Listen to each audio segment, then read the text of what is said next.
Hey yo, what's up, guys? This is gonna be Kimetsu no Yaiba chapter 8, 9, and 10 review. And I've done them in this three, I've grouped them together because they kind of form a mini arc in themselves with the start and conclusion. So I'll start with episode 8. So we start the episode with Tanjiro meeting Muzan, MJ looking demon, isn't he? But this is quite interesting for me when I was reading this because it completely breaks the meta of what a shonen is and how it's structured, right? In the sense that the main character never meets the main villain until like further on in the show. So this was kind of weird for Tanjiro to meet him in episode 8 of all places. I didn't expect him to see him so early on. So I bet this also surprised a lot of other fans and not just me. But for me, that was quite shocking to see. And for him just to casually walk around, in a group in like just a crowded city, and I thought that was pretty crazy. And he's got a daughter and he's got a wife kind of thing going. So that was pretty crazy to see what's going on with that family. And do they know? I don't think they know. But with that, we see him do this sleight of hand, quick swipe the random passing by, and then the random passerby, and he turns into a demon. And Kanjuro, being the only one who knows about these demons, he has to be the one to kind of restrain him down because he's strong enough to hold back a demon, and most people aren't. And with this, like, yeah, it was really painful to watch him just struggle around holding that guy who got demon possessed. And then we see Muzan just walk away. Like at that point, I was like, Muzan just. I didn't understand why Muzan didn't directly just deal with Tanjiro himself, and he just walked away. He should have just dealt with it at the threat. But then with that, he walks away, and then the police come, like telling Tanjiro to let go of this man. But you got Tanjiro screaming his head off, like, "Oh no! If we release this guy, everyone else is gonna die here." Blah blah blah. So it looks a bit helpless from this scenario. And then we see this mist coming, right? And we get an introduction to two new demons, so Lady Tamayo and Yushiro, who's like who's like a little assistant to Lady Tamayo, and she has a unique property where she gives off aroma from her blood, and with that, she kind of helps Tanjiro and takes the infected demon guy, civilian, to their secret base, and they heal him, blah blah blah. And then we get an introduction to these two characters. So we find out that Lady Tamayo is also a demon, and she's been living for like quite a long while, and she was infected by what's it called, Musan, and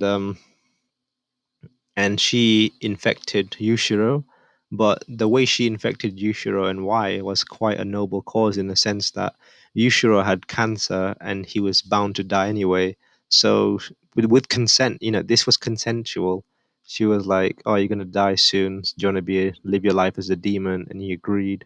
So that was cool to know his backstory a little bit. But yeah, he seems to be quite mean to everyone except Lady Tamayo, as you see him insulting the Tanjiro and also his sister Notsuki. Oh, I forgot his sister's name, but it'll probably come back to me. And I've noticed that Tanjiro has a bit of a sister complex, saying that, "Oh, look, isn't my sister a bit of a beauty?"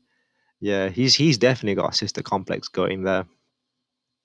So yeah, and then we get a little bit of exposition about Muzan, a little bit more knowledge about him and Lady Tamayo's history with him, and things are going well. But then we switch to Muzan's point of view, right? So he seems a bit pissed off right now, and he just so he's walking on this alley, and we got some drunkards in it, and they bump into him, and surprisingly he's quite well mannered, and he's like, "Oh, sorry, sorry about that. I'm gonna mind my own way." But no, because this person's drunk, they kind of push the limit a little bit, and they like put their hand on his shoulder, and I thought at this point he was gonna kill him. But still, he was quite patient with these people, with this drunkard, because he gave him two chances, right? And he's like, "Oh, sorry, man, I just want to keep going," But he said it in a really, really nice and well mannered way. But it was when when the drunkard, he made the comment of him looking like he looks dead and his pale skin. And then this was a point where we cut to Muzan's face, and you can see that his blood is boiling. And at that point, he just kills him so brutally. He literally just punches him once, and he's dead. And the drunkard had like a posse of two people, so there was another guy and another girl, right? So obviously they've seen Muzan kill this guy, so he has to get rid of the evidence. And it's just a brutal scene where Muzan is just killing. He kills all of them without mercy, and the way he kills the girl at the end is pretty brutal. The way he's just pumping in his own blood into her, and she just explodes. And that was pretty crazy the way he dealt with all of them. But it goes to show his character. He can be quite patient, but he seems to have a bit of a complex about being dead, as seen in this little scene. So yeah, but yeah, he's definitely brutal in the sense that he killed them all, and in a very brutal manner as well. So that was pretty crazy. But yeah, I don't know what to say there in that moment. And then with that, he summons these two demons to go hunt for the guy with the earrings, which he was referring to Tanjiro. And I guess those earrings represent something because he seems to know about it, and he made a reference to it. So with that, those two demons go on their way to track Tanjiro, and then the way and then they it turns out they've got some good tracking skills, and they actually find out where Tanjiro is hiding. And despite there being an illusionary wall to where Tanjiro is hiding, the house and stuff, they still manage to find it. And the episode finishes with them being attacked by these two demons. So, and then let's go on to the next few episodes where the fight actually begins with Tanjiro versus the arrow demon who's blind but he's got eyes in his hands. You know, I think that was a pretty cool design. And then we got Miss Forearms with her dodgeballs, and those dodgeballs do pack a punch. So, and the dodgeball girl ends up fighting Nezuko and Yushiro, while Lady Tamayo is just like hiding somewhere. And the first hit on Yushiro, though, his head explodes, and that was pretty crazy to watch that happen, you know. But then he's a demon, so he's pretty much immortal anyway. So yeah, but even that was shocking for me to see, and I was like, "Yo!" So the first fight continues, and Tanjiro is having problem with the arrows because he can't see them, and he can only start seeing them after Yushiro gives him this talisman and he sticks on his forehead. Then only can see the arrows.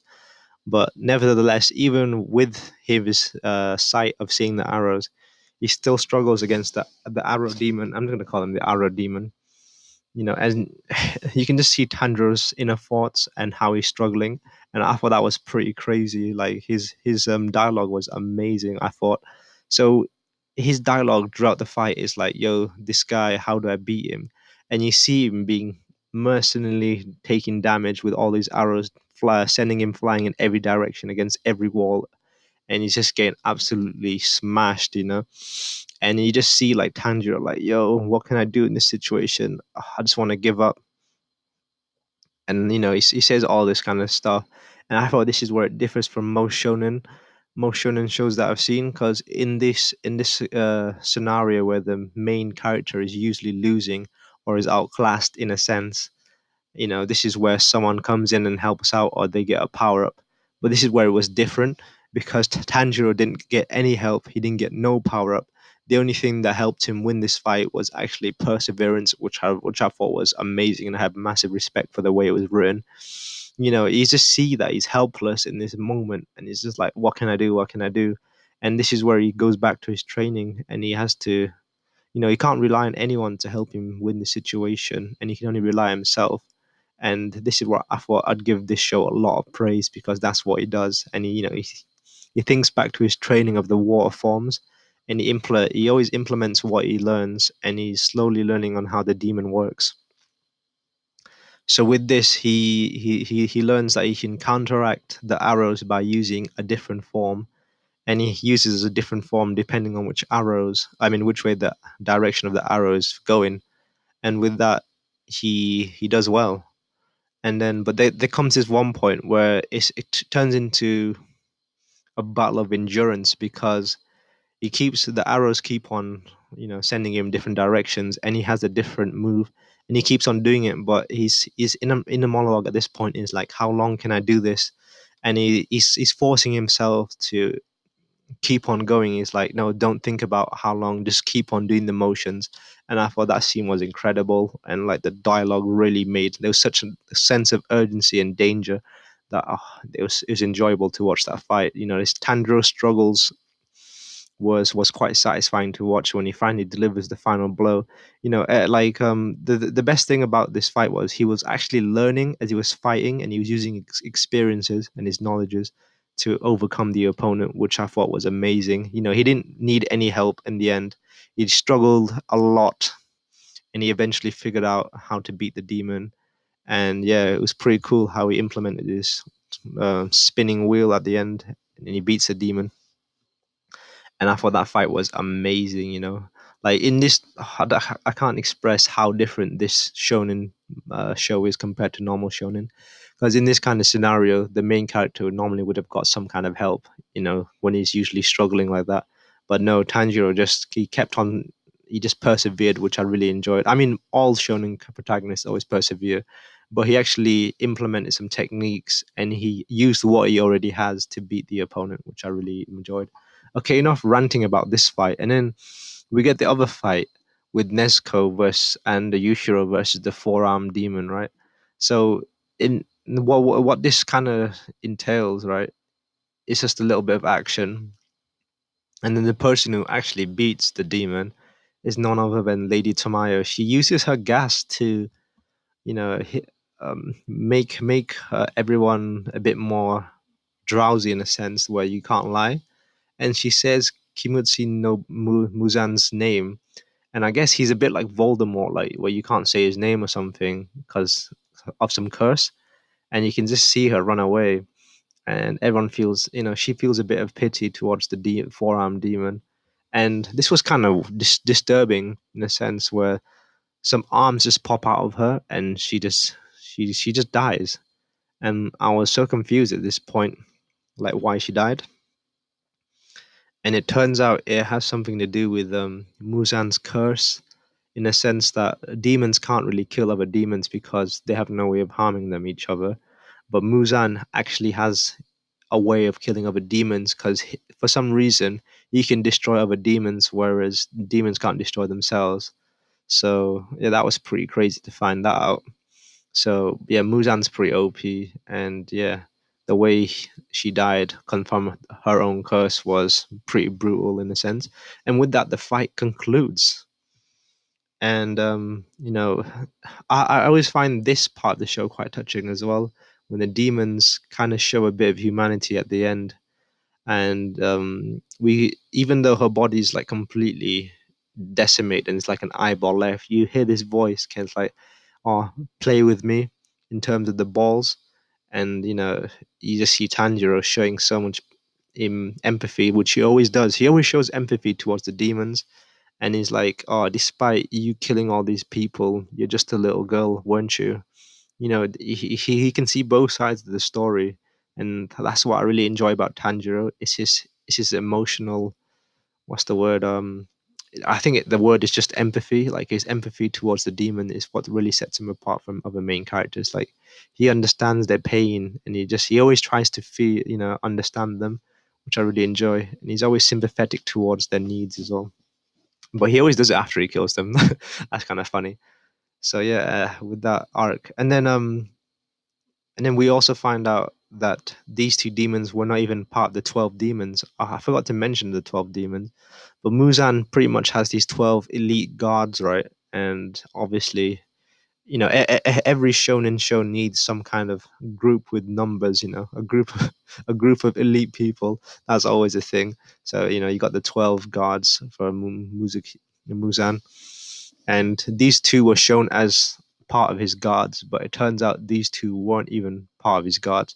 And the way you can find out who's part of Muzan's guard is they've got a number on their eyes, and she didn't have any, so that's how we knew she wasn't a guard.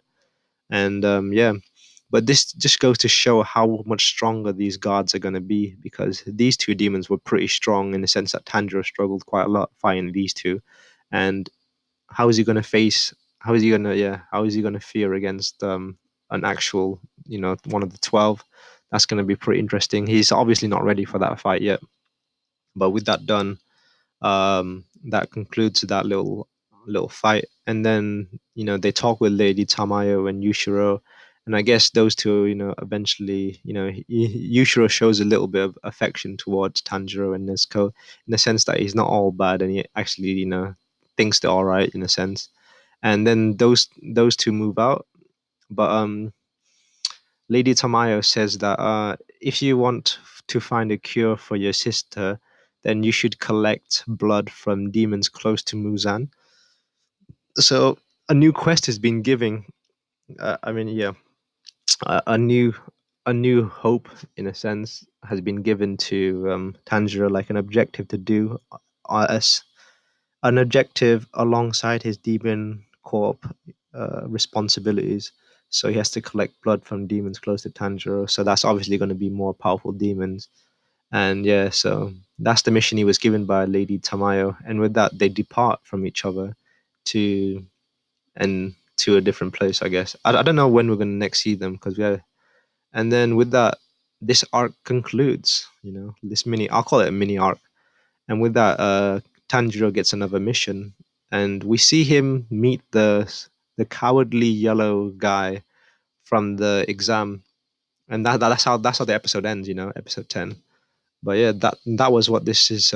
This was episode 8, 9, and 10 review, which I gotta I won't. Oh my god, I'm a bit speechless. But I won't lie, I'm really enjoying this show. These 3 episodes were amazing, action packed, and very intriguing.